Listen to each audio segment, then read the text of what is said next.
You were the child who understood adults better than adults understood themselves. You could feel the tension in a room before anyone spoke. You knew when to stay quiet, when to soothe, when to make yourself smaller so the adults around you felt okay. You were praised for it, called mature, wise, an old soul. And somewhere deep inside, a quiet alarm started ringing that no one heard.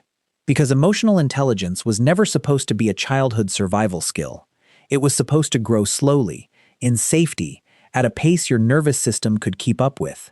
But when a child has to become emotionally intelligent to survive, to predict a parent's mood, to manage a caregiver's feelings, to read the room so they stay safe, that intelligence doesn't arrive as a gift, it arrives as a debt.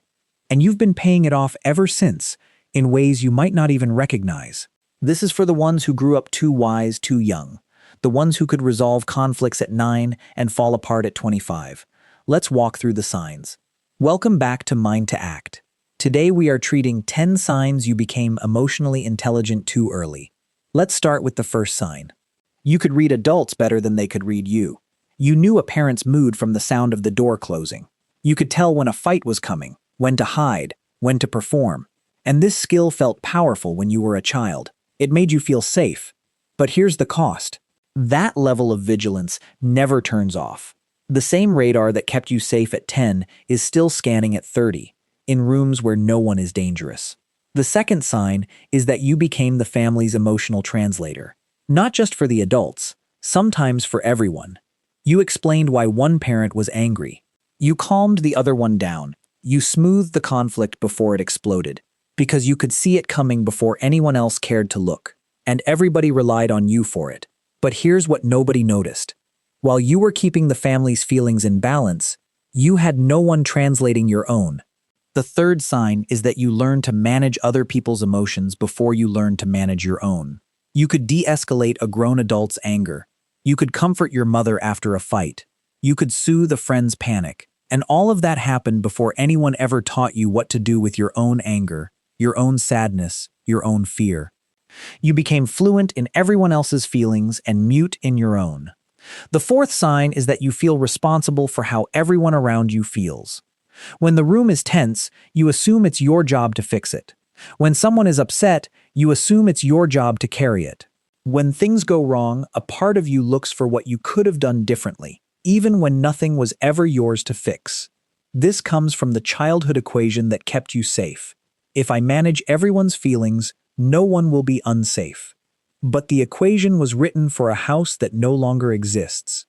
The fifth sign is that you became easy, at the cost of being real. You learned early that your own needs were expensive, that being difficult, needing something, asking for anything, cost more than it was worth. So, you became easy, agreeable, fine.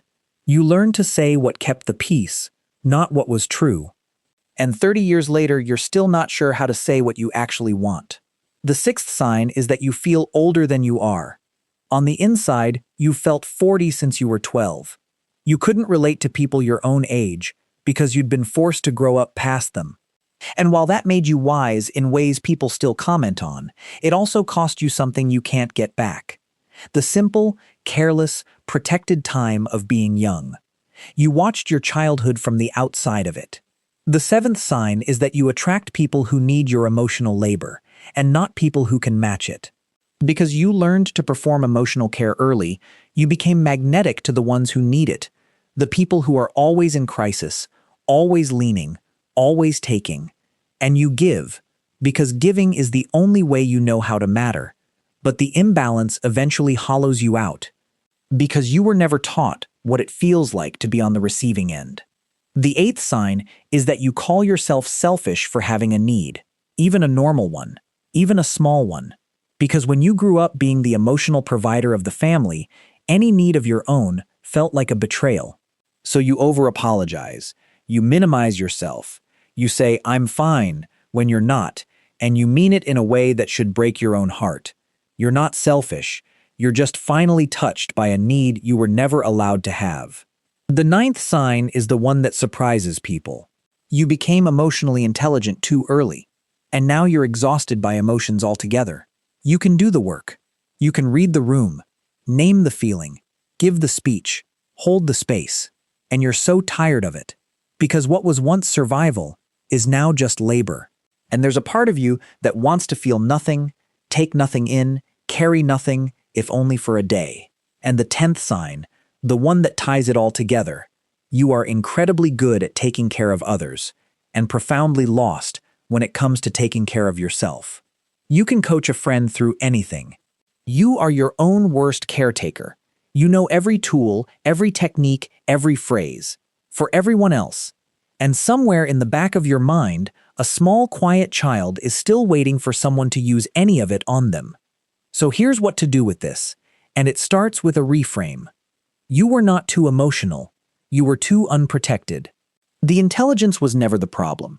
It was a skill you built because the environment demanded it, which means it can be unlearned and rebuilt in a healthier shape. The goal is not to lose your emotional intelligence. It's to stop paying the childhood tax on it. Here's where you start. First, uncouple your worth from your usefulness. The childhood equation said you matter because you keep everyone else okay, and you've been running that equation so long it feels like identity. But you can be loved for existing, not for performing. And the first step is letting a need exist in you without immediately turning it into someone else's problem to solve. Second, practice being the child who didn't get to be a child. Give yourself the permissions you never had. Permission to be messy. Permission to be difficult. Permission to be imperfect and still safe. Permission to ask for something and not apologize for it. Do it in small ways first. A boundary. A no. A moment where the room is uncomfortable and you let it stay that way, without fixing it, without managing it, without making yourself small. Third, and this is the one most people never get to, learn to let emotional intelligence be a privilege you enjoy, not a job you perform. Emotional intelligence is beautiful when it's free, when you can name a feeling just because it's true, when you can sit with someone's pain without absorbing it, when you can be present without having to fix. That version of the gift exists, and it started existing the moment you realized you don't have to keep the whole world warm. And fourth, the deepest one. Let someone take care of you. Not because you've earned it, not because you've been good enough, not because you've finally paid off the debt, but simply because care doesn't have to be earned. You spent your childhood being the answer to everyone else's needs. And the person who needs your emotional intelligence the most now is you, applied to you, turned toward you, finally, in your direction. Let me speak directly to you now. You grew up too fast because someone had to, and you did it with a grace that no child should have had to learn. You were never too much. You were never too weak. You were a child building adult skills in a world that gave you no choice.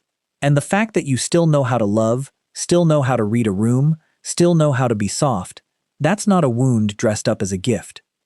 That's a gift that survived a wound. And here's the reframe that might change everything. The emotional intelligence you built too early was never the price of your childhood. It was the armor you made from it. And armor can be set down. You don't have to be wise anymore to be safe. You don't have to manage everyone to be loved. You don't have to be mature to deserve peace. You can be exactly as wise or as clumsy as you feel, and it will be enough, because you were always enough. Not because you performed it, because you were here.